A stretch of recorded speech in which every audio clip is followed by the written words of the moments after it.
Hey, Sahar Galt here, and I have with me the Roadie 2 automatic guitar tuner. I say guitar tuner, but it'll also tune your banjos, ukuleles, mandolins, even 12-string guitars. And if you've ever tuned a 12-string guitar, automatic tuning starts to sound pretty attractive. So, Roadie works like this. You turn it on, you select your tuning profile from the list.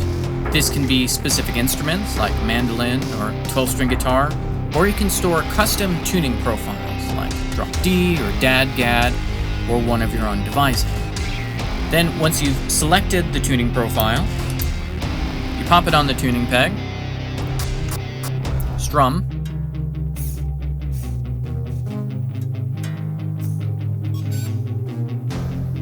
and when Roadie's done, it buzzes, the LED turns green, and you're off to the races.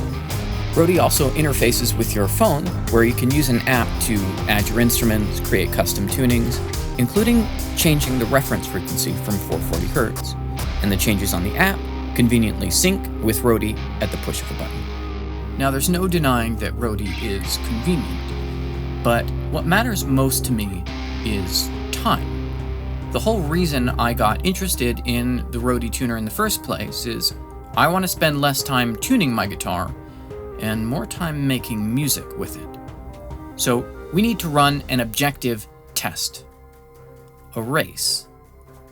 Manual tuning versus the Roadie. Let's give it a go.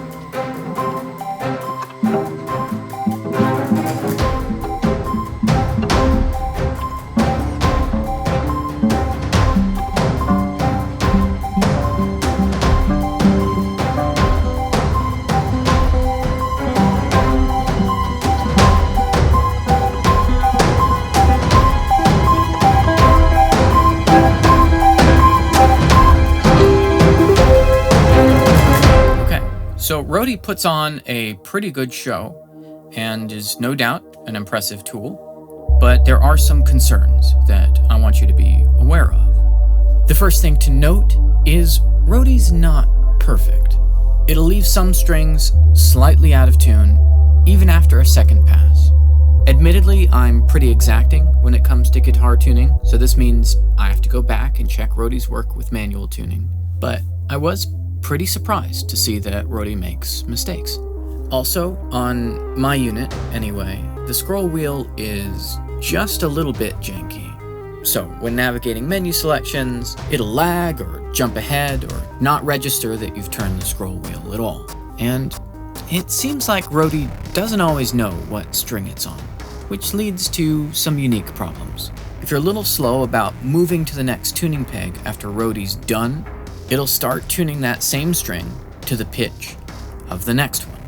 And Roadie's fast, so it'll tune your low E to an A in no time. Now, these things might not be deal breakers for you, and I can think of a few situations where Roadie is exactly the right fit. Beginners who are still very slow at tuning, guitar techs who need to tune up guitars over and over while doing setups and restringing and things like that, and for tuning backstage when you can't really hear well enough to do a good job tuning. Okay, it's important for me to give you a sober look at the gear that comes across my desk for review, and my verdict for Roadie 2 is that it's a cool idea. It does have some kinks that need to be ironed out, and probably some basic limitations that can't be solved in its particular form factor.